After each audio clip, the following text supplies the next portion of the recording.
Okay, so ఇంకా ఎవరు అందరూ పాల్గొనలేదు. ఆల్ రైట్, ఓకే గైస్, అందరికీ నా వాయిస్ వినపడుతుందా? So anyone please confirm. So కనపడిపోతే ఎదురు కూర్చోండి. సో ఎవరికైనా కనపడిపోతే ఎదురు కూర్చోండి. ఆఫ్లైన్ స్టూడెంట్స్ వాళ్ళ ప్లేస్లు ఉన్నాయి.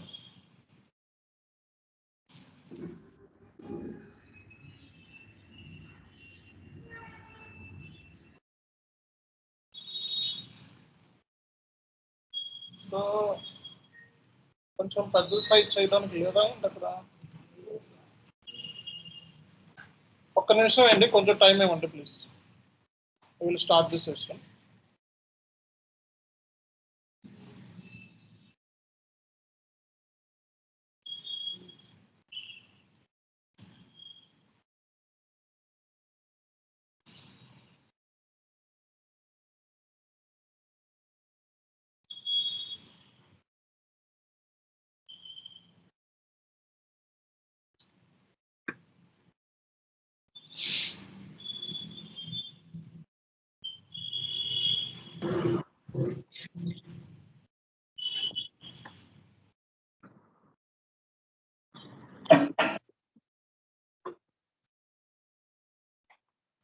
ఓకే, ఒక్క నిమిషం టైం ఇవ్వండి.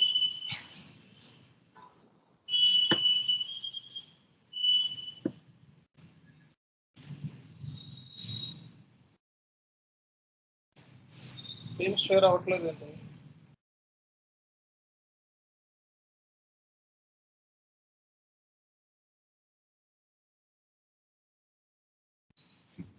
Sir, we can hear you. Yes, sir, we can hear you. Okay, fine. Okay, guys. Good morning to all of you. So, నా వాయిస్ అందరికీ వినపడితే we'll start the session. అందరికీ వినపడుతుంది కదా? All right. See, లాస్ట్ సెషన్లో P2P process అంటే P2P process start చేయలేదు. P2P అంటే ఏంటి అనే దాని గురించి ఓవరాల్గా ఐడియా ఇచ్చాం. సో ఈ రోజు ఏంటంటే P2Pకి సంబంధించిన సైకిల్, రేపొద్దున ఇంటర్వ్యూకి వెళ్తే కన్ఫర్మ్ క్వశ్చన్. ఓకే, సో రేపొద్దున ఇంటర్వ్యూలో సో P2P జాబ్స్కి వెళ్తే so what do you know about the P2P process అని అడుగుతాం. సైకిల్ చెప్పమని అడుగుతాం. P2P ప్రాసెస్ సైకిల్ ఉంటుంది. ఓకే, సో లేకపోతే ఆ సైకిల్ ఏంటి అనేది మనం ఈరోజు డిస్కస్ చేద్దాము. సో క్లియర్ కట్గా. So let's start the session.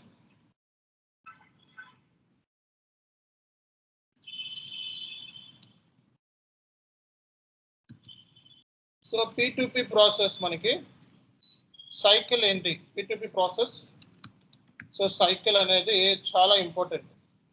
నిన్న ఓవరాల్గా మనకి ఏమేం కావాలి, రిక్వైర్మెంట్స్ ఏంటి అనేది ఓవరాల్గా నేను చెప్పేయడం జరిగింది. మాస్టర్ డేటా ఏంటి చెప్పండి. What is the master data? Material master, vendor master. So నిన్నటి క్లాస్ మిస్ అయిన వాళ్ళు యూట్యూబ్లో ఆల్రెడీ అప్లోడ్ చేశాను, చూసుకోండి. నిన్నటి క్లాస్ మిస్ అయిన వాళ్ళు యూట్యూబ్ లింక్ పంపిస్తాను చాట్లో. సో ఎవరైనా మిస్ అయిన వాళ్ళు చూడండి. సో ఫస్ట్ క్లాసే అయింది మనకి. సో ఎవరైనా కొత్తగా జాయిన్ అయిన ఉన్నారా? చాట్లో ఎస్ఎన్ పెట్టండి, కొత్తగా జాయిన్ అయ్యారు. ఇప్పుడు రీసెంట్గా అంటే నిన్న మొన్న జాయిన్ అయిన వాళ్ళు ఎవరైనా ఉన్నారా? సో కొత్తగా ఎవరైనా జాయిన్ అయిన వాళ్ళు ఉన్నారా చెప్పాలి. సో నిన్న కానీ మొన్న కానీ కొత్తగా ఎవరైనా జాయిన్ అయిన వాళ్ళు ఉన్నారా ఈరోజు కానీ? సో ఎవరు లేరా? All right, no issues. So P2P process cycle అనేది చాలా ఇంపార్టెంట్.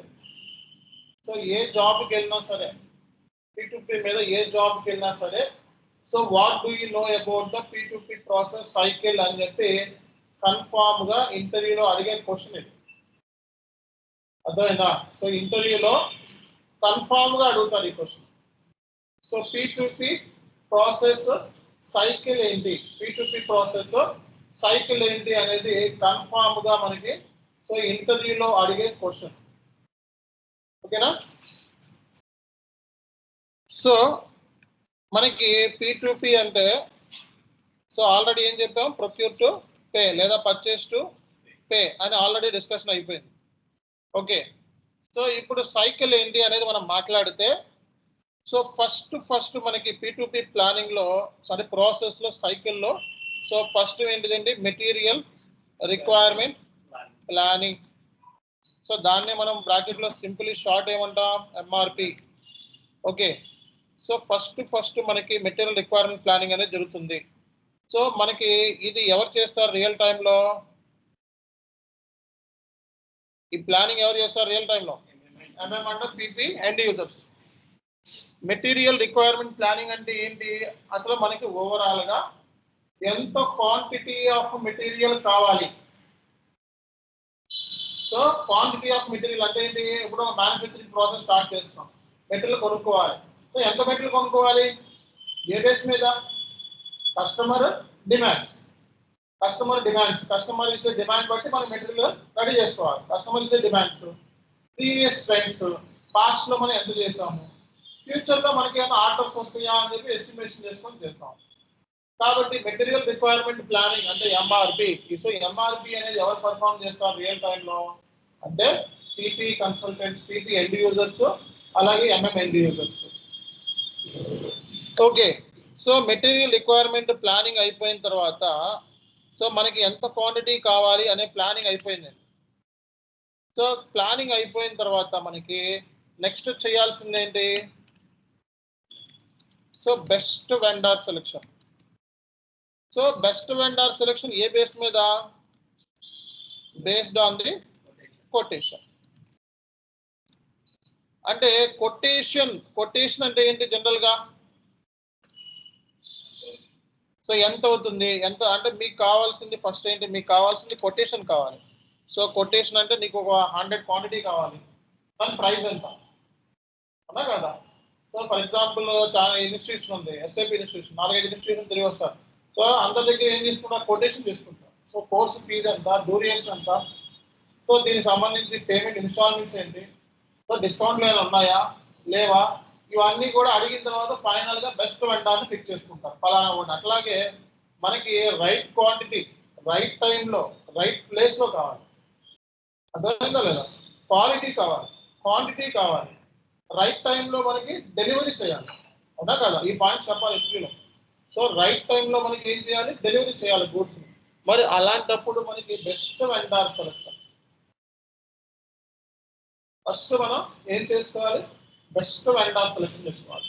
బెస్ట్ వెండర్ సెలెక్షన్ ఏ బేస్ మీద, కొటేషన్.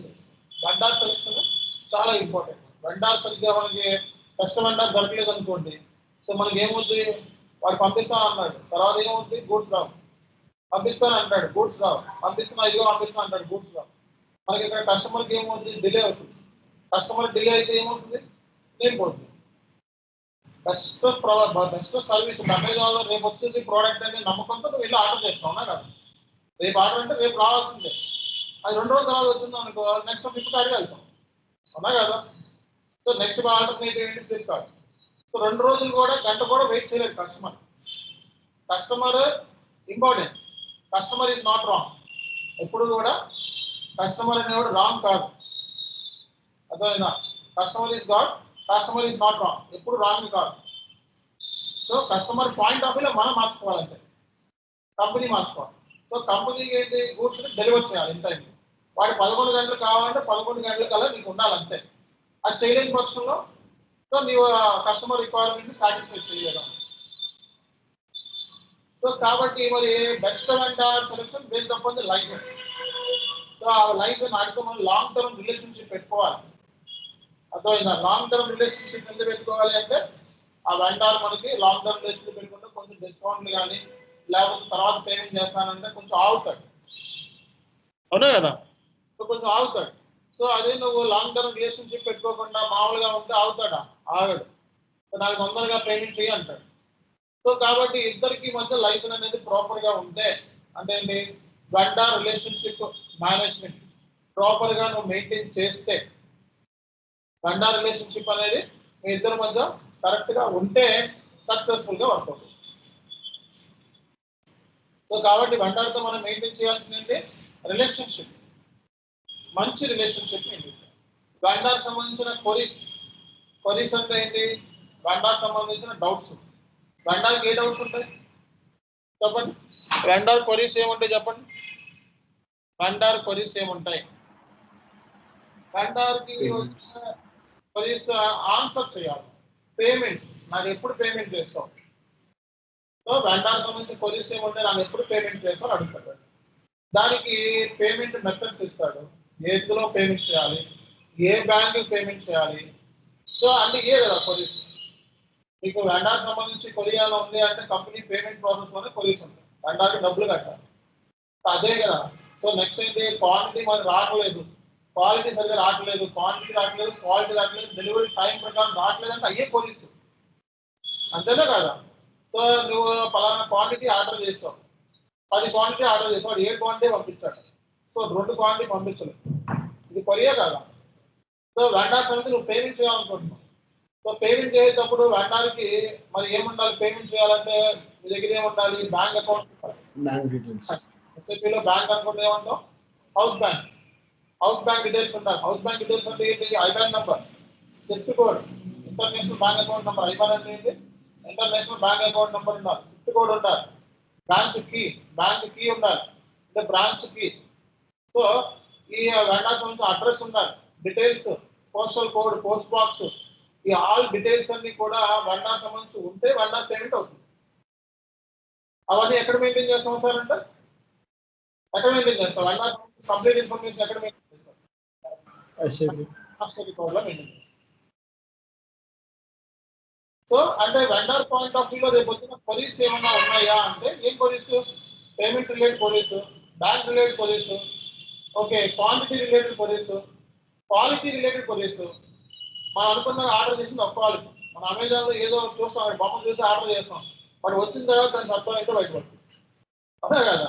ఒకసారి అలాగే నేను లైట్స్ కాదు, సో అదేంటంటే జస్ట్ లైక్ లైట్ లాంటిది అనమాట, గుండ్రంగా ఉంటుంది. అది ఆర్డర్ చేసాం, దాంట్లో చూసి చాలా బాగుంది, బట్ వచ్చి రాగానే అది దాన్ని ఎట్లానే టప్పు కూడిపోయింది. సో అనేది అక్కడ చూపించడం చాలా హై లెవెల్లో చూపించాడు క్వాలిటీ, బట్ ఆ క్వాలిటీ వచ్చిన అది ఏమైంది? లో క్వాలిటీ అయింది. మరి అనుకున్నది ఒకటి, జరిగింది ఒకటి, ఎక్స్పెక్టేషన్ ఫెయిల్. సో అలాంటప్పుడు ఏం చేస్తాం? మనం రిటర్న్ చేస్తాం. ఆ రిటర్న్ ప్రొసీజర్ అంటే ఎటువంటి కేసులో మనం గూడ్స్ రిటర్న్ చేయాలి? పర్చేస్ రిటర్న్, అంతేనా కదా. పర్చేస్ రిటర్న్ అంటే ఏంటి? Debit note. సేల్స్ రిటర్న్ అంటే ఏంటి? Credit note. వెండర్కి మనం ఏం చేయాలి? గూడ్స్ బాగకపోతే, క్వాలిటీ బాగకపోతే ఏం చేయాలి? మనం రిటర్న్ చేయాలి, పర్చేస్ రిటర్న్స్ చేయాలి. సో రిటర్న్ ఎప్పుడు చేస్తాం? పర్చేస్ రిటర్న్స్ క్వాలిటీ బాగపోయినా, క్వాంటిటీ బాగపోయినా, అలాగే ఇన్వాయిస్ సరిగ్గా వాల్యూ చేయకుండా పంపించినా మనం ఏం చేస్తాము? రిటర్న్ చేస్తాం. దాన్ని మనం ఏమంటాం? Purchase returns. అప్పుడు వెండర్ మనకి ఏం చేస్తాడు? క్రెడిట్ నోట్ ఇస్తాం. ఆ క్రెడిట్ నోట్ ఎస్ఐబిలో ఎంటర్ చేస్తాం, అంతేనా. సో క్రెడిట్ నోట్ని ఎస్ఐబిలో ఎంటర్ చేస్తాం. సో కాబట్టి వెండర్ సంబంధించి క్వరీస్ ఏంటి అని చెప్పి ఇంటర్వ్యూలో అడుగుతాడు. ఏం క్వరీస్ చెప్పండి? Quality, quantity, next delivery date, next payments, అలాగే క్యాష్ డిస్కౌంట్స్. బట్ డిస్కౌంట్ ఇస్తా అన్నాడు కదా, ఏమన్నాడు? ప్రూఫ్ ఏంటి? మీ ఇద్దరి మధ్య డిస్కౌంట్ ఇస్తా అన్నాడే, నువ్వు అనేది కొనడం స్టార్ట్ చేస్తావు. తర్వాత ఏమన్నాడు? ఇప్పుడు ఏంటి పరిస్థితి? కాంట్రాక్ట్ అగ్రిమెంట్ అవునా కదా. డిస్కౌంట్స్, అగ్రిమెంట్స్ ఇవన్నీ ఎక్కడ రాసుకుంటాం? కాంట్రాక్ట్ లో రాసుకుంటాం. ఇవన్నీ వాల్యూ బేస్డ్ కాంట్రాక్ట్స్ ఎన్ని టైపు? వాల్యూ బేస్డ్, క్వాంటిటీ, ఇవన్నీ మనం రాసుకుంటాం ఎస్ఐపిలో. సో ఎస్ఐపిగా జనరల్గా రాసుకుంటాం. సో ఇవి రాసుకుంటేనే వెండర్తో లైజన్ పెట్టుకుంటాం రిలేషన్షిప్. ఓకే, వెండర్ మనకి ఎక్కడెక్కడ కన్స్ట్రక్షన్ ఇచ్చి కనుక్కున్నాయి? క్యాట్ డిస్కౌంట్స్ దగ్గర. సో క్యాట్ డిస్కౌంట్స్ అనేది ఎక్కడ ఉంటాయి? ఎక్కడ రాసుకుంటాం మనం? Payment terms. ఎక్కడ రాసుకుంటారు? పేమెంట్ టర్మ్స్ లో క్యాట్ డిస్కౌంట్. పేమెంట్ టర్మ్స్ మాట్లాడుకోవాలి. అర్థమైంది? ఎలా పేమెంట్ చేయాలి? పేమెంట్ టర్మ్స్, ఏ మోడ్ లో పేమెంట్ చేయాలి, payment method, cheque, wire, bank transfer, RTGS, ఫలానా ఏంటి, ఆ పేమెంట్ మోడ్ ఏంటి అనేది కూడా ఇంపార్టెంట్, అవునా కదా. సో ఫస్ట్ P2P సైకిల్లో మనకి మెటీరియల్ రిక్వైర్మెంట్ ప్లానింగ్, తర్వాత బెస్ట్ వెండర్ సెలెక్షన్, తర్వాత ఏంటిదండి, తర్వాత ఏంటిది కాంట్రాక్ట్. దాన్నే మనం ఇక్కడ ఏమంటామంటే so outline agreement. So outline agreement లో ఏముంటుంది, సో అవుట్లైన్ అగ్రిమెంట్ లో ఏముంటుంది అంటే కాంట్రాక్ట్ ఉండదే ఉంటుంది అగ్రిమెంట్. సో ప్రతి కాంట్రాక్ట్ కి ఒక ఎగ్జాంపుల్, లైవ్ ఎగ్జాంపుల్ చెప్తాను. దానికి ఎవరు చెప్తారో ఒక సినారియో చెప్తాను, దానికి సొల్యూషన్ ఎవరు చెప్తారో చూద్దాం. ఫర్ ఎగ్జాంపుల్ ఒక వెండార్ దగ్గర నుంచి నువ్వు మెటీరియల్ కొన్నావు. నీకు వెండార్కి అంటే నీకు మీన్స్ కంపెనీ, నువ్వు కంపెనీ, నీకు అంటే నువ్వు కంపెనీ ఏం చేస్తుంది, మెటీరియల్ కొంటావు. 2 ఏళ్ల కాంట్రాక్ట్ పెట్టుకున్నాం, 2 years కాంట్రాక్ట్, వ్యాలిడిటీ డేట్ అంతా 2 years. సో అలా కొనుక్కుంటా వచ్చాం. అలా కొనుక్కున్నా వచ్చిన తర్వాత నీకు ఎప్పుడు కూడా క్యాష్ డిస్కౌంట్ 5% ఇచ్చుకుంటా వచ్చాను అంటాను. తర్వాత నీకు సడన్ గా క్యాష్ డిస్కౌంట్ కుదరదు అన్నాను, నేను ఇవ్వలేని క్యాష్ డిస్కౌంట్ అన్నాను. సో ఏ రీజన్ మూలంగా వెండార్ మనకి క్యాష్ డిస్కౌంట్, మనకి మీన్స్ కంపెనీకి క్యాష్ డిస్కౌంట్ ఇవ్వలేదు చెప్పాలి. కాంట్రాక్ట్ పీరియడ్ అనేది అయిపోయింది అంటే ఇంగ్లీష్ లో ఏమంటారు, ఎక్స్పైర్. పీరియడ్ అనేది ఎక్స్పైర్డ్ అయిపోయిన తర్వాత కూడా నాకు 5% క్యాష్ డిస్కౌంట్ అంటే నువ్వు కాంట్రాక్ట్ లో లేని దాన్ని ఎక్కడి నుంచి పట్టుకొస్తాడు, నువ్వు రాసుకోవాలి. ఇప్పుడు వచ్చి నాకు 5% అంటే రాసుకోవాలి, కాంట్రాక్ట్ రాసుకొని అగ్రిమెంట్ పెట్టుకొని మళ్ళీ 2 ఏళ్ళ పాటు కొంటానని చెప్పి ఆ లావాదేవీ ట్రాన్సాక్షన్స్ మీరు రాసుకొని అప్పుడు పెట్టుకోండి కాంట్రాక్ట్. సో సిగ్నేచర్ చేసిన తర్వాత అప్పుడు ఇస్తాడు. అంతేగాని ఇప్పుడు మళ్ళీ నువ్వు తీసుకొని తర్వాత మళ్ళీ వేరే వాడి దగ్గరికి వెళ్తాం అన్నమాట, నీకు 5% ఇస్తే మరి వాడి లాస్ కదా, అవునా కదా.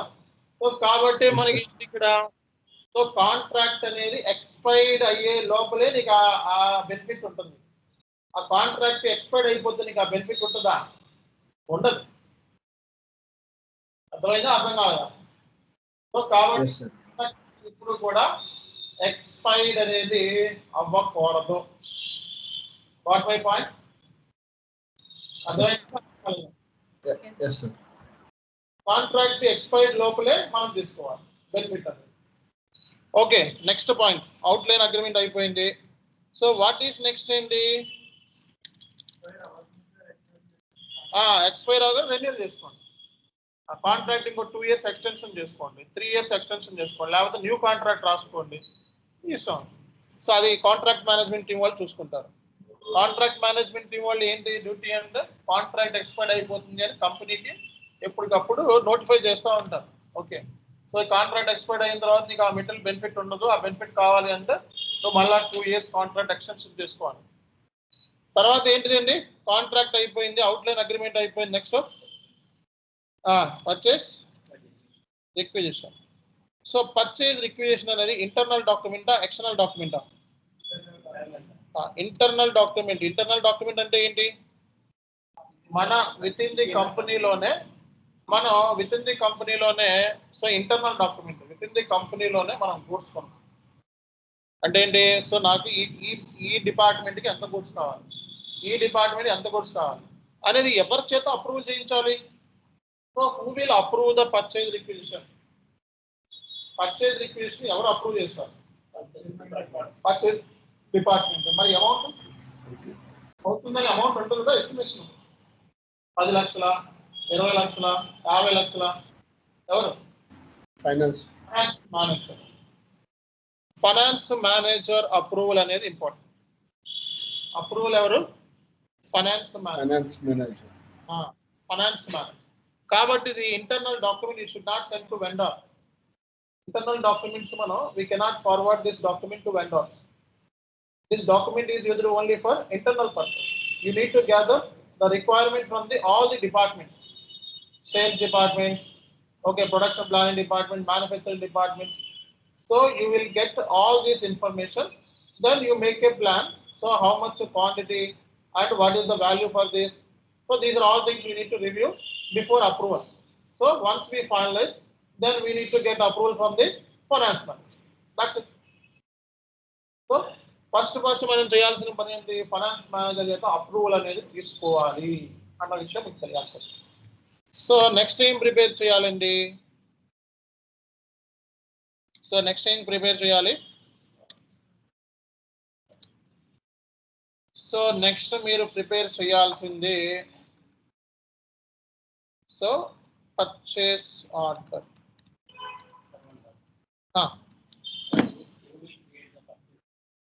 So internal team SAP end users end users teams చెప్తాను. ఇప్పుడు ఎవరెవరు ఏం చేస్తారనేది మళ్ళీ టీమ్స్ చెప్తాను. సో రియల్ టైంలో ఎవరు ప్రిపేర్ చేస్తారంటే purchase requisition, purchase order, contract ఇవన్నీ కూడా people, not FI. End users, purchasing team వాళ్ళు. పర్చేజింగ్ లో వేస్తే నువ్వే SAP end user. So payments last FI. So ఈ P2P సైకిల్లో నేను లో ఉంది, FIలో ఉంది. సో FIలో అంటే మెటీరియల్ అవేమి ఉండవు, సర్వీస్ ఓరియంటెడ్ ప్రొక్యూర్మెంట్. నేను పర్చేజ్ ఆర్డర్స్ అలాంటివి ఏమి ఉండవు.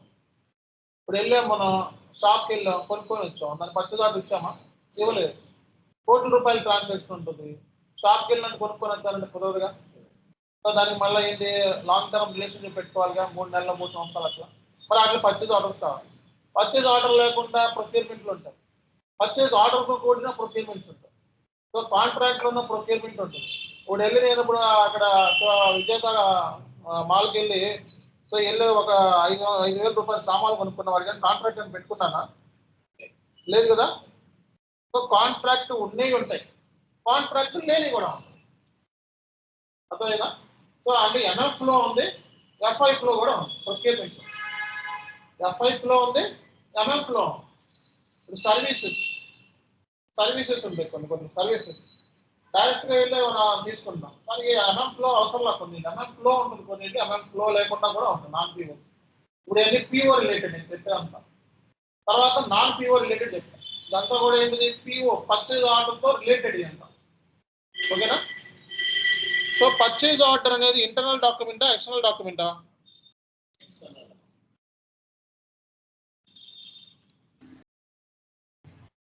సో పర్చేజ్ ఆర్డర్ అనేది ఎక్స్టర్నల్ డాక్యుమెంట్. ఇవన్నీ కూడా వాళ్ళే చూసుకుంటారు. అంటే ఎవరు, సో కాంట్రాక్ట్ మేనేజ్మెంట్ టీంలో ఉంటుంది. ఓకే. సో పర్చేజ్ అంటే ఇది ఎవరు, ఫ్లో ఇది కూడా. సో పర్చేజ్ రిక్విజిషన్ ఎవరు క్రియేట్ చేస్తారు, SAP end users. Purchase order ఎవరు క్రియేట్ చేస్తారు, SAP ఎండ్ యూజర్స్. అలాగే మనకి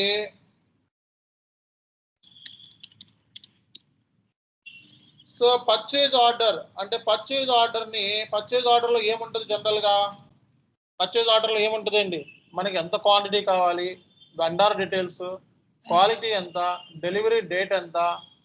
సో ఏ పర్చేజ్ ఆర్గనైజేషన్ ద్వారా నువ్వు కొంటున్నావు. పర్చేజ్ ఆర్గనైజేషన్ అంటే ఏంటి, SAPలో ఏంటంటే ఏమైనా కొనాలి అంటే పర్చేజ్ ఆర్గనైజేషన్ ద్వారా కొంటారు. సో అంటే if you want to procure any kind of material in SAP, so that will happen through only purchase organization. SAPలో నువ్వు ఏదైనా కొనాలి అంటే అది దేని ద్వారా అవుతుంది, పర్చేస్ ఆర్గనైజేషన్ ద్వారానే అవుతుంది. సో అదనమాట. సో ఎవరు కొంటారు, పర్చేసింగ్ గ్రూప్ అంటాం SAPలో. పర్చేసింగ్ గ్రూప్ అంటే ఏంటి, group of persons who are responsible for procuring activity. ఎవరైతే కొంటారో వాళ్ళని మనం పర్చేసింగ్ గ్రూప్ అంటాం. Any doubts? So purchase organization అంటే SAPలో ఏదైనా సరే కొనాలి అంటే మెటీరియల్ కానీ ఏమైనా కొనాలంటే దేని ద్వారా కొంటాం, పర్చేజింగ్ ఆర్గనైజేషన్. అండ్ ఏ కంపెనీ కోడ్ ఆ డీటెయిల్స్ ఇచ్చి ఏ ప్లాంట్ ఆ డీటెయిల్స్ ఇవ్వాలి, అంతేనా. ఈ ప్లాంట్ ద్వారా మనం కొంటున్నట్టు. సో ఇక్కడ పర్చేజ్ ఆర్డర్లో ఏముంటుంది అనేది మీకు నెక్స్ట్ క్లాస్లో చూపిస్తాం. పర్చేజ్ ఆర్డర్లో ఏమేమి ఇన్పుట్స్ ఇవ్వాలి అని. సో పర్చేజ్ ఆర్డర్లో ఏముంటుంది జనరల్గా, quantity, quality, vendor details, purchase details, company code details. So ఆ మెటీరియల్ రెస్పెక్ట్ మెటీరియల్కి వారంటీ ఏంటి ఉన్నా కదా, అండ్ డెలివరీ డేట్ ఎప్పుడు, ఏ ప్లాంట్ సంబంధించింది, మెటీరియల్ డిస్క్రిప్షన్ ఏంటి ఉన్నా కదా. సో పేమెంట్ టర్మ్స్ ఏంటి, ట్యాక్స్ ఏంటి, ఈ ఆల్ ఇన్ఫర్మేషన్ అంతా దేంట్లో ఉంటుంది, పర్చేజ్ ఆర్డర్. రేపు పొద్దున ఇంట్లో సో పర్చేజ్ ఆర్డర్ని ఎలా క్రియేట్ చేస్తాను ఎస్ఐపి సిస్టంలో చూపిస్తాను. పర్చేజ్ ఆర్డర్ ఎలా క్రియేట్ చేస్తాను. సో అప్పుడు మీకు కొన్ని రావిస్తాను మొత్తం అన్ని కూడా. సో అప్పుడు మీరు ఆ క్వశ్చన్ ఆన్సర్ చేయాలి. సో పర్చేజ్ ఆర్డర్ అనేది internal document, external document. External document. We are sending this purchase order to whom? Vendor. So vendor duty is to send the goods to the company. దాన్ని మనం ఏం చెప్తాం, మనకు వస్తుంది company point of వ్యూలో think చేయాలి. Vendor point of వ్యూలో books ఆలోచించకూడదు ఎప్పుడు. మనకి ఏం వెళ్ళింది, మనకి ఏం వచ్చింది. అంతేగాని బుక్స్ తీసుకెళ్ళి వెండర్ ఏం చేస్తున్నాడు అవన్నీ మనకు అనవసరం. Vendor account point of view మనం చేయకూడదు. మనం బుక్స్ ఏంటి ఎవరి ప్రకారం రాయాలి, మన కంపెనీ పాయింట్ ఆఫ్ వ్యూలో మనకి ఏం వస్తుంది, ఏం వెళ్తుంది అనే డీటెయిల్స్ మనం రాసుకోవాలి. అంతేగాని వెండర్ పాయింట్ ఆఫ్ వ్యూలో ఏం జరిగిందన్నది మనకు అనవసరం. ఓకేనా? సో కాబట్టి మనకేంటిది goods receipt. So goods receipt అంటే గూడ్స్ ఎవరు పంపిస్తారు? వెండర్ పంపిస్తారు. వెండర్ మనకి గూడ్స్ పంపించారు, బాగానే ఉంది. దాన్ని జిఆర్ఎన్ అంటారు. గూడ్స్ రిసిట్ నోట్ పంపిస్తారు, ఫలానా ఇది ఇంత క్వాంటిటీ ఆఫ్ గూడ్స్ నీకు డెలివర్ చేస్తాను. తర్వాత కంపెనీ ఏం చేస్తుంది, సో వెండర్ దగ్గర నుంచి లారీలో పంపిస్తాడు. ట్రాన్స్పోర్ట్ ఫ్లైట్ లారీలో వేసి గూడ్స్ పంపిస్తాడు. ఎక్కడి నుంచి జమ్మూ కాశ్మీర్ నుంచో ఇంకో చోట నుంచి ఇంకో చోట నుంచో పంపిస్తాడు. ఈ గూడ్స్ వచ్చేసింది. గూడ్స్ వచ్చేసిన కంపెనీ డ్యూటీ ఏంటి?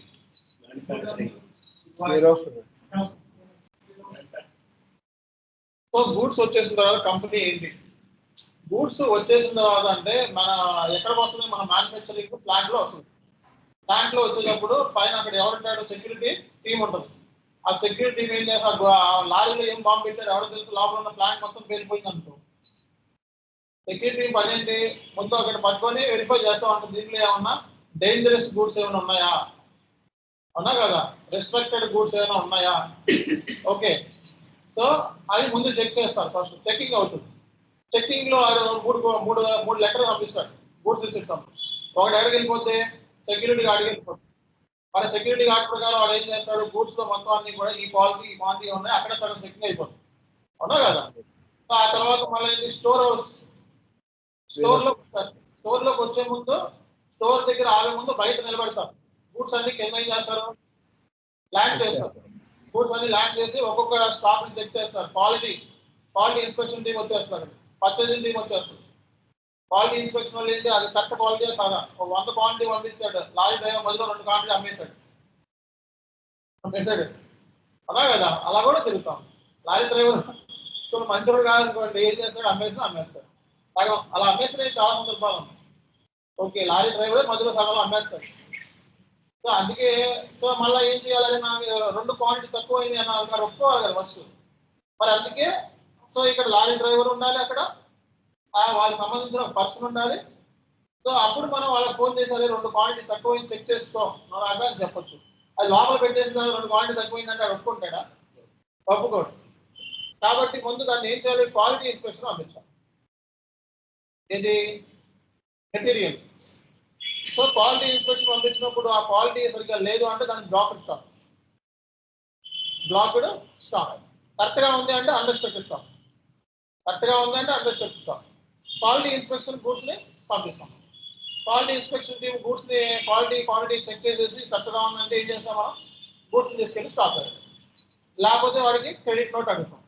పంపించాలని ఆయన 2 క్వాంటిటీ తక్కువ పంపించు, నేనేమో పేమెంట్ ఎంత చేసాను, నువ్వేమో ఎంత పంపించు, ఏం చేస్తాం, రిటర్న్ అడుగుతాం.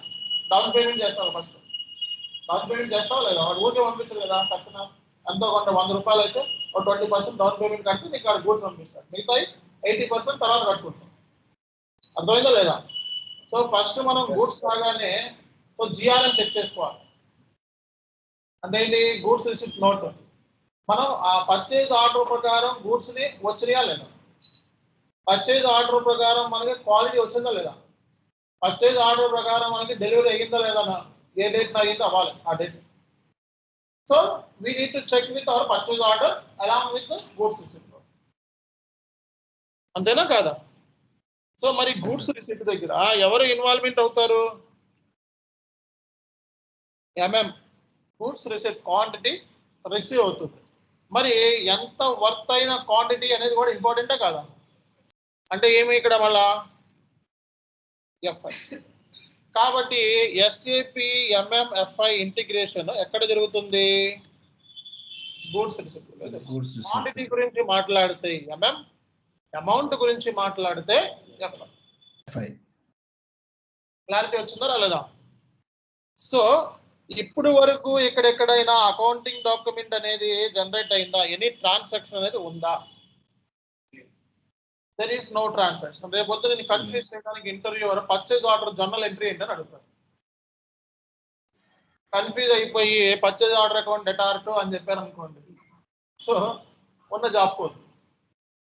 సో కాబట్టి పర్చేజ్ ఆర్డర్కి ట్రాన్సాక్షన్ జరగలేదు, ఎక్కడా ట్రాన్సాక్షన్ జరగలేదు. మరి గూడ్స్ రిసిప్ట్ దగ్గర ట్రాన్సాక్షన్ జరిగిందా? జరిగింది. ఎక్కడ జరిగింది? ఎంత క్వాంటిటీ వర్తైన గూడ్స్ వచ్చాయి అని రాసిన చోట జరిగిందంటే క్వాంటిటీ వచ్చింది అంటే ఎంఎం.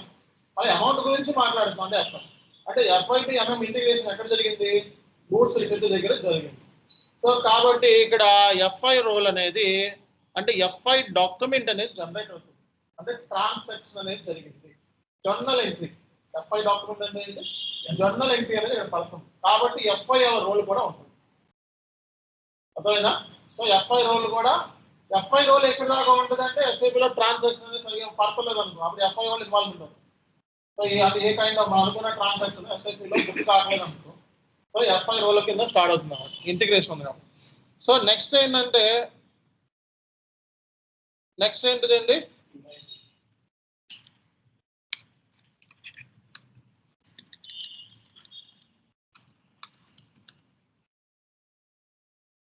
సో నెక్స్ట్ మనకి ఏంటిది?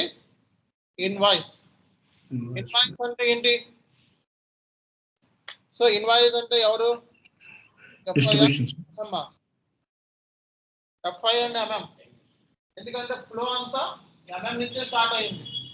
పర్చేజ్ ఆర్డర్, గూడ్స్ రిసిప్ట్ అంతా ఎంఎం ఉంది, కాబట్టి ఎఫ్ఐ ఎంఎం కూడా ఇక్కడ ఉంది. సో అంటే ఎఫ్ఐ అంటే ఏమైనా చిన్న ఇష్యూ వచ్చింది అనుకో మళ్ళీ ఎంఎం కాంటాక్ట్ అవ్వాలి, పర్చేజ్ ఆర్డర్లో ప్రాబ్లం ఉండొచ్చు.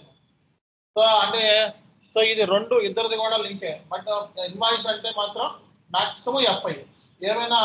సో ఫ్లో ఎక్కడి నుంచి వచ్చింది? ఎంఎం నుంచి వచ్చింది కాబట్టి ఒక్కోసారి ఎంఎంలో కూడా ప్రాబ్లం ఉండొచ్చు. రాంగ్ ఇన్పుట్స్ పర్చేజ్ ఆర్డర్లు ఇచ్చినా ఇంకోటి ఇచ్చినా సో మనకి రాంగ్ కూడా ఉంది కాబట్టి ఎంఎం వాళ్ళు హెల్ప్ తీసుకోవాలి. సో అంటే ఇక్కడ కూడా మనకి ట్రాన్సాక్షన్ అనేది జనరేట్ అయింది, ట్రాన్సాక్షన్ అనేది ఉంది, అవునా కదా? సో ఇన్వాయిస్లు వచ్చేసినాయి. ఇన్వాయిస్ ప్రకారం మనం ఏం చేయాలి? మన పని ఏంటండి? సో ఇన్వాయిస్ కూడా పంపించేశాడు, మనం ఏం చేయాలి దీనికి? So payment. పేమెంట్ అంటే ఎవరు? ఎఫ్ఐ. మరి పేమెంట్కి జర్నల్ ఎంట్రీ ఉంటుందా అంటే అకౌంటింగ్ డాక్యుమెంట్ అనేది జనరేట్ అవుతుంది, ఎఫ్ఐ డాక్యుమెంట్ అనేది ఉంటుంది, ట్రాన్సాక్షన్ అనేది ఉంది.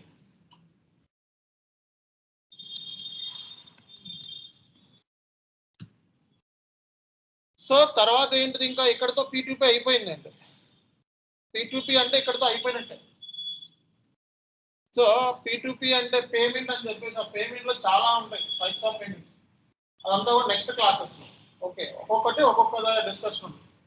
సో మనకి P2P అంటే ఏంటి? పర్చేస్ దగ్గర కాడి నుంచి పేమెంట్ చేసేదాకా జరిగే ప్రాసెస్ అయిపోయింది ఇక్కడ. తర్వాత ఏంటిది process?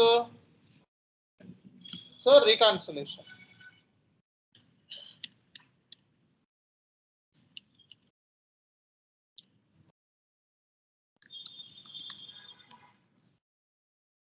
So reconciliation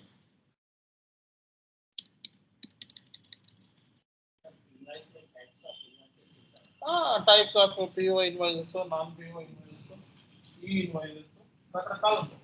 okay, but అవన్నీ కూడా నెక్స్ట్ క్లాసెస్లో పర్చేజ్ ఆర్డర్ ఒక క్లాస్, గూడ్స్ రిసిప్ట్ ఇన్వాయిస్ ఒక క్లాస్.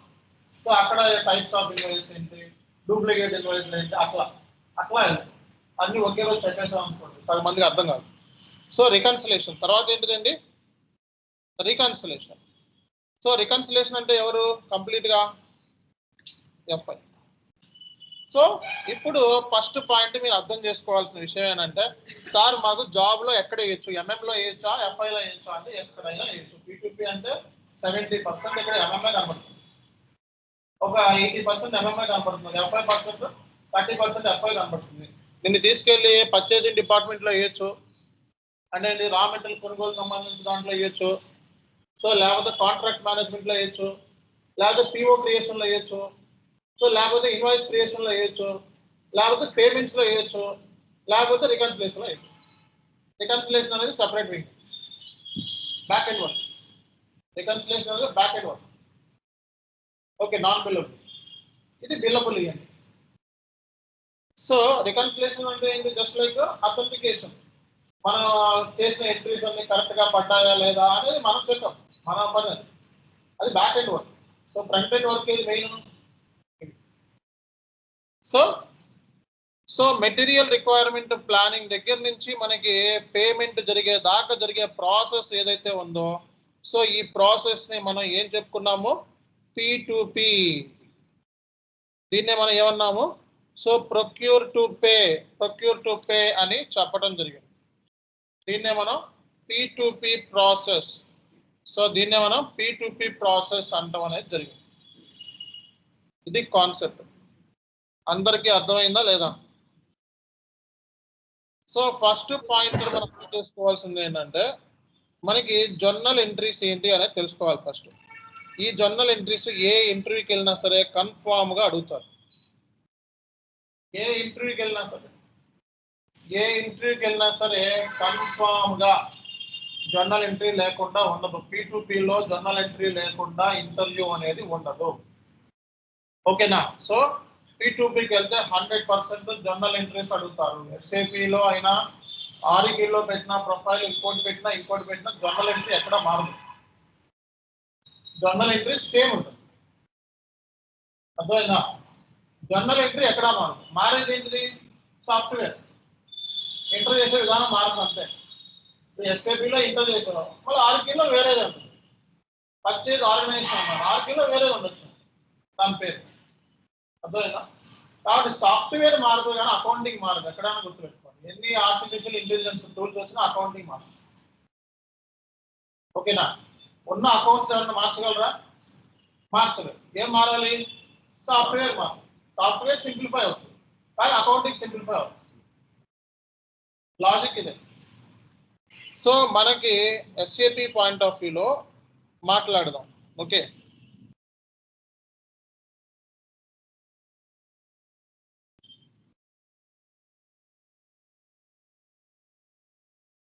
సో మనకి సింపుల్గా మాట్లాడితే, సో గూడ్స్ రిసిప్ట్ అని చెప్పిన. సో గూడ్స్ రిసిప్ట్ అనే దగ్గర మనకి FI to MM ఇంటిగ్రేషన్ అనేది జరిగింది, అవునా కదా?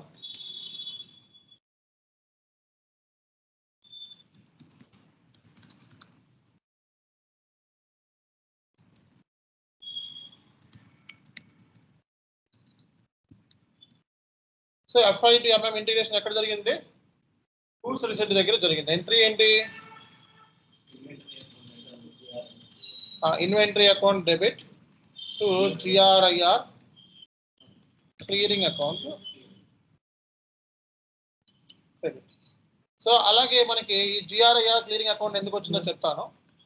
సో అలాగే మనకి so at the time of so invoice,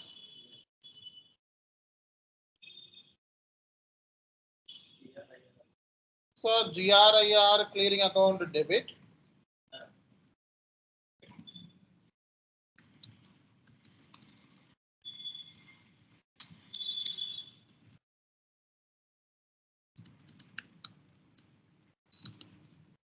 so ఇక్కడ GRIR clearing account debit, so credit ఇది డెబిట్, ఇది క్యాన్సిల్ అయిపోతే ఏం మిగులుతుంది?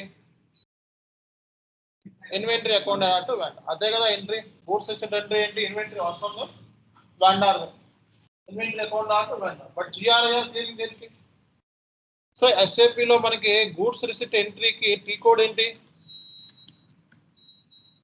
మీగో లేదా మైగో, MICO అంటారు. సో ఎలా అయినా పిలవచ్చు దీన్ని. మీరు T code.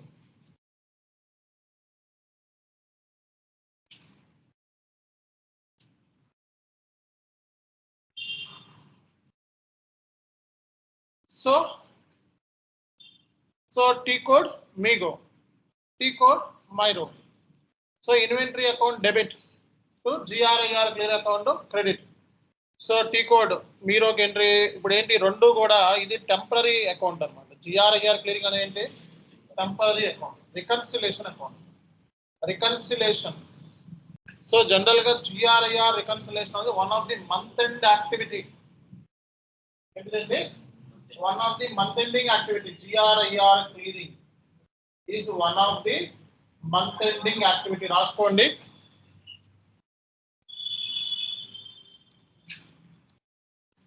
So GRIR clearing is one of the month end activity. ఎస్ఏపిలో one of the month end activity reconciliation అవ్వాలి. ఫర్ ఎగ్జాంపుల్ ఏంటి సార్ అంటే నాకేం అర్థం కాలేదని చెప్పి డౌట్ వచ్చింది. So inventory GRIR temporary account అన్నా, ఏంటి అసలు టెంపరీ అకౌంట్ ఏంటి? కొన్నిసార్లు ఏమవుతుందంటే గూడ్స్ వచ్చేస్తాయి ముందే, ఇన్వాయిస్ రాదు. కొన్నిసార్లు ఇన్వాయిస్ పంపించేస్తాడు వెండర్, కానీ గూడ్స్ రావు. అవి రెండు వచ్చినప్పుడే మళ్ళీ పే అవుతుంది, అవునా కదా? సో అప్పుడు దాకా ఏంటిది, ఒక టెంపరీ అకౌంట్ కింద మనం బ్యాలెన్స్ షీట్లో షోకేస్ చేయాలి. సో ఎవ్రీ మంత్ ఏం చేయాలి, దీనికి సంబంధించి రికన్సిలేషన్ చేయాలి. అంటే ఏంటి, ఇంకా ఎంత మనకి డబ్బులు రావాల్సి, ఇన్వాయిస్ ఎప్పుడు రావాల్సి ఉంది. ఓకే, కొన్నిసార్లు క్వాంటిటీ వస్తుంది కానీ ఇన్వాయిస్ రాదు. ఇన్వాయిస్ కొన్నిసార్లు వస్తుంది కానీ క్వాంటిటీ రాదు. అప్పుడు రెండు వస్తే రికన్సిలేషన్ నల్లిఫై అయిపోతుంది. రానంత వరకు అది ఓపెన్ ఐటెంలో కనబడుతుంది. కాబట్టి అది బ్యాలెన్స్ షీట్లో మనం ఒక టీ కోడ్ ద్వారా చూపిస్తాం అనమాట. క్లియరింగ్ జిఆర్ఐఆర్ క్లియరింగ్ ఏంటంటే బ్యాలెన్స్ షీట్లో చేస్తారనమాట. సో క్లియరింగ్ టీ కోడ్ వచ్చేటప్పటికి సో F-13 అనే టీ కోడ్ యూస్ చేస్తారు. క్లియరింగ్ ఆటో క్లియరింగ్ అన్నమాట. GRIR auto clearing T code అంటే F-13 లో ఆటో క్లియరింగ్ చేస్తారు. ఓకే, సో మరి సో ఇది ఓకే. పేమెంట్ ఎంట్రీ ఏంటి?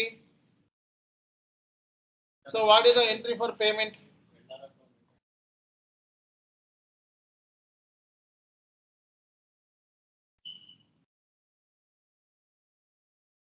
So what is the payment entry? Vendor account ఏంటంటే బ్యాంక్ అకౌంట్. ఈ ఎంట్రీ చదువుకోకపోతే జాబ్ రాదు. అది కన్సల్టెంట్ అయినా ఎండ్ యూజర్ అయినా ఏ జాబ్కి అయినా ఇది లేకుండా ఉండదు. ఓకే, ఈ ఎంట్రీ చదువుకోకపోతే రాదు. Bank account. So payment entry ఏంటి అంటే మన ఎస్ఏపిలో పేమెంట్ చేయడానికి ఉపయోగించే టీ కోడ్స్ ఏంటి? సో F110 యూస్ చేస్తాం. మాన్యువల్గా అయితే F-53. డౌన్ పేమెంట్ అయితే F-44. Down payment.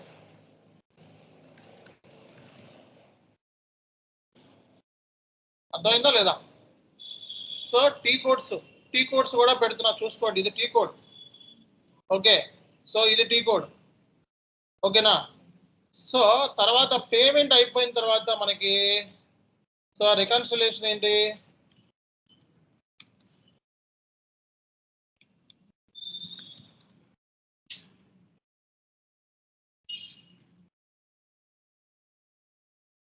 So payment అయిపోయిన తర్వాత రికన్సిలేషన్ ఎంట్రీ ఏంటి? So main bank balance, bank account debit. So main bank balance ఎంత? Main bank balance. సో మళ్ళీ రికన్సిలేషన్ అంటే మళ్ళీ ఈబిఎస్ ఎస్ఏపిలో. ఓకే, ఎస్ఏపిలో ఏంటిది reconciliation? EBS, electronic bank statement. So ఈ ఎంట్రీస్ చాలా చాలా ఇంపార్టెంట్. ఓకేనా? సో ఈ ఎంట్రీస్ రాకపోతే మనకి రాదన్నమాట జాబ్. ఈబిఎస్.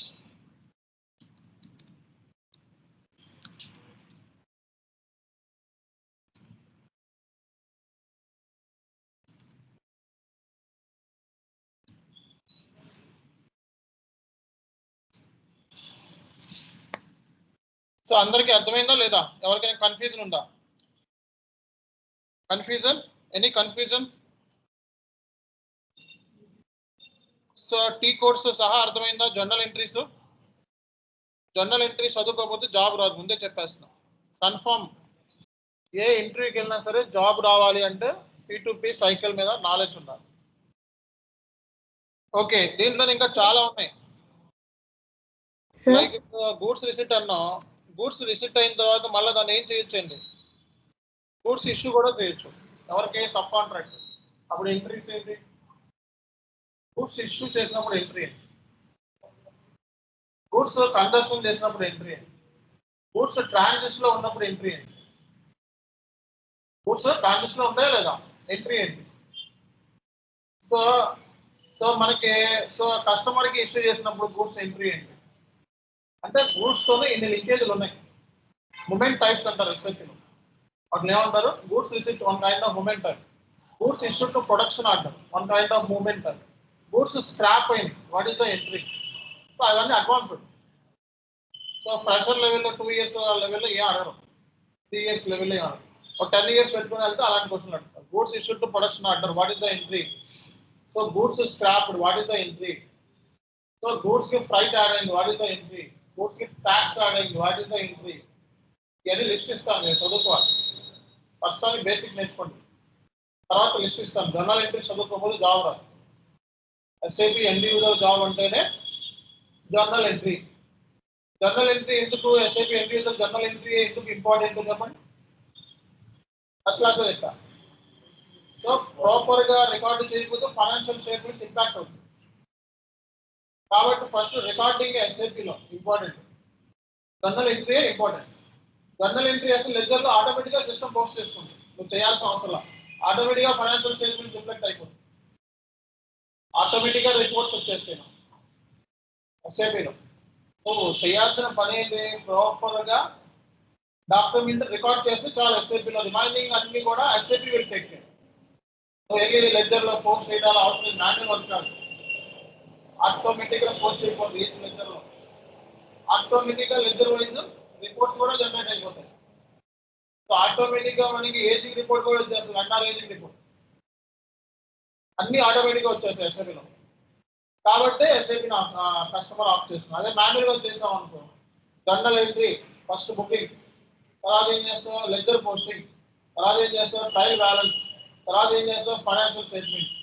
అక్కడికి బోల్డ్ తప్పులు అయిపోతే సో 0 బదులు 2 సున్నాలు పెట్టాడు అనుకో మొత్తం గల్లంత అయిపోతుంది. అది మాన్యువల్ వర్క్, టైం కన్సూమింగ్. ఎస్ఐపిలో ఏంటి, ఒక రికార్డు ప్రాపర్ గా చేస్తుంటాం, ఆటోమేటిక్ గా నీకు సెకండ్స్ లో నువ్వు ఆ రిపోర్ట్స్ కూడా చూసేస్తావు. అర్థమైందా, బ్యాలెన్స్ షీట్ కరెక్ట్ గా ఉందో లేదో తెలుసుకుంటాం. కాబట్టి ఇక్కడ సో రికార్డింగ్ చేయటమే ఇంపార్టెంట్. కాబట్టి ఇంటర్వ్యూ ఎక్స్పెక్టేషన్ ఏంటి, ఇంటర్వ్యూ ఎక్స్పెక్టేషన్ ఏంటి, ప్రాపర్ రికార్డ్. ప్రాపర్ రికార్డ్ అంటే ప్రాపర్ గా జర్నల్ ఎంట్రీ వచ్చిందా లేదా. జర్నల్ ఎంట్రీ రాకపోతే జాబ్ రాదు. సో నెక్స్ట్ ఏంటి, నెక్స్ట్ ఎక్స్పెక్టేషన్ ఏంటి, ఫస్ట్ నీకు జర్నల్ ఎంట్రీ వచ్చా రాదా. తర్వాత ఎక్స్పెక్టేషన్ ఇంటర్వ్యూ అవుతుంది, రికార్డు చేయడం ఎస్ఐపిలో వచ్చా రాదా. మరి రికార్డు చేయడం ఎస్ఐపిలో వచ్చా అని చెప్పి సిస్టమ్ తీసుకొచ్చి నీ ముందు పెట్టి ఒక ఎంట్రీ పోస్ట్ అంటాడా ఇంటర్వ్యూలో. అలా అంటే రేపు పొద్దున్న అయిపోద్ది. సో ఒక రోజు అవ్వాల్సిన ఇంటర్వ్యూస్ 10 రోజులు పడుతుంది. అప్పుడు ఏమంటాడు ఇంటర్వ్యూరు, సో టీ కోడ్స్ ఎస్ఐపిలో టీ కోడ్స్. సో ఈ T code okay, T code అరే టీ కోడ్ చెప్తావు, టీ కోడ్ చెప్పినందుకు మాత్రం జాబ్ వస్తుందా, రా. సో టీ కోడ్ ఇచ్చేటప్పుడు ఏమేమి ఇన్పుట్స్ ఇస్తాం. పర్చేజ్ ఆర్డర్ ఉంది, ఎస్ఏపిలో ఏమేమి ఇన్పుట్స్ ఇస్తాం. సో నువ్వు జర్నల్ ఎంట్రీ చెప్పావు, టీ కోడ్ చెప్పావు, ఇన్పుట్స్ చెప్పావు, 70% జాబ్ కన్ఫర్మ్. ఒక 30% జాబ్ కన్ఫర్మ్ ఎప్పుడు అవుతుంది, ఒక 30% మీల్ ఉంది, 10% కమ్యూనికేషన్, 10% ఇంగ్లీష్ కమ్యూనికేషన్. సో 80% అయిపోయింది. ఇంకా 20% మిగిలి ఉంది, ఏంటిది 20% లో మీ రెజ్యూమే రియల్ టైం కన్సల్టెంటా, రియల్ టైం ఎండ్ యూజరా, లేకపోతే సమ్ ఎక్స్పీరియన్స్ పెట్టుకొని వచ్చాడా అని చెక్ చేయాలి. అంటే ఇంటర్వ్యూ దగ్గర 20% ఉంది. ఏంటవి క్వశ్చన్స్, మీ బిజినెస్ ప్రాసెస్ ఏంటి, P2Pలో ఏ మెటీరియల్ కొంటాం, ఏ మెటీరియల్ అమ్ముతాం, ఎన్ని ప్లాన్స్ ఉన్నాయి, ఎన్ని కంపెనీ కోడ్స్ ఉన్నాయి, ఓకే ఎవరు మీ మేనేజర్, మీ టర్న్ ఓవర్ ఎంత, మీ వెండర్ పేమెంట్ సైకిల్ ఏంటి, పేమెంట్స్ ఎలా చేస్తాయి, ఇవన్నీ రియల్ టైం క్వశ్చన్స్. అంటే 20% రియల్ టైం క్వశ్చన్స్ ఉన్నాయి.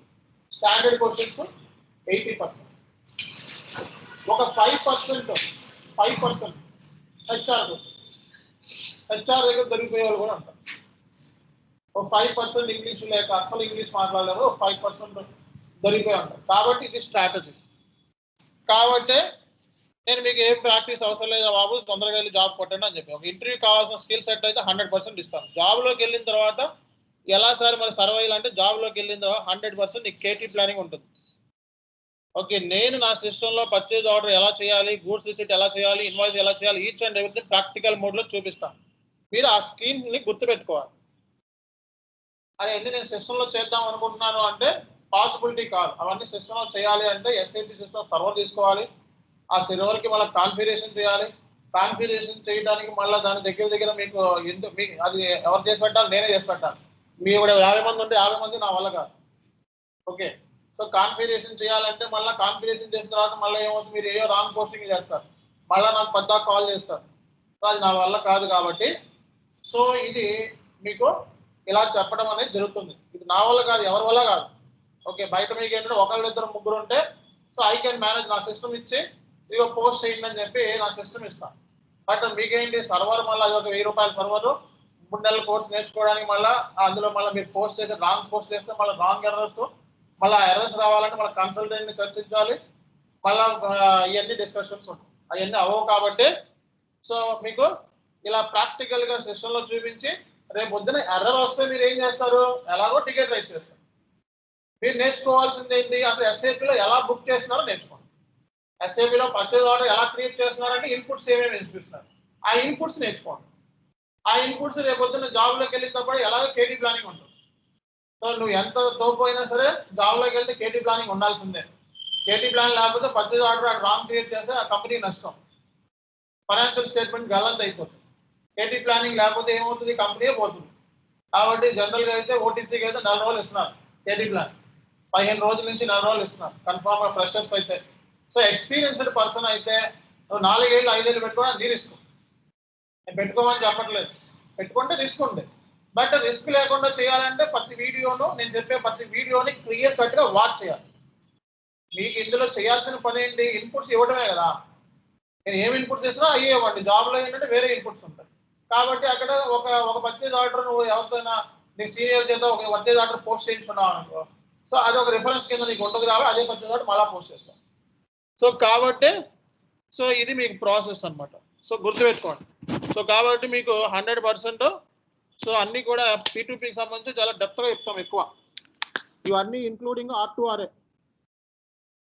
ఓకే, P2P అయినా ఓటీసీ అయినా అవన్నీ దేంట్లో పాటు, R2Rలో పాటు. ఎందుకంటే ఏది చేసినా దాంట్లో జిఎల్ ఉంది. P2Pలో జిఎల్ ఏంటి, ఎక్కడ ఉంది చెప్పండి. గూడ్స్ రిసిట్ ఎంట్రీ ఏంటి, inventory GL, GRIR GL. So payment entry ఏంటి, vendor to bank GL. Invoice entry ఏంటి, GRIR to vendor, GRIR GL. అంటే జిఎల్ అంటే R2R. సో ఏది చేసిన ఎస్ఏపీలో జిఎల్తో లింక్ అయి ఉంటుంది. ఏ మాడ్యూల్ అయినా ఎస్ఏపీలో జిఎల్తో లింక్ అయి ఉంటుంది. జిఎల్ లేనిదే ఎస్ఏపీ లేదు. అర్థమైందా? ఏ మాడ్యూల్ అయినా తీసుకో, పిఎస్ మాడ్యూల్ అయినా, పీపీ మాడ్యూల్ అయినా, ఏ మాడ్యూల్ అయినా తీసుకో, జిఎల్ లేనిదే లేదు. ఫైనాన్షియల్ స్టేట్మెంట్ జిఎల్ఏ అవునా కదా. ఫైనాన్షియల్ స్టేట్మెంట్ జిఎల్ లేకుండా ఎక్కడైనా వస్తుందా, రాదు.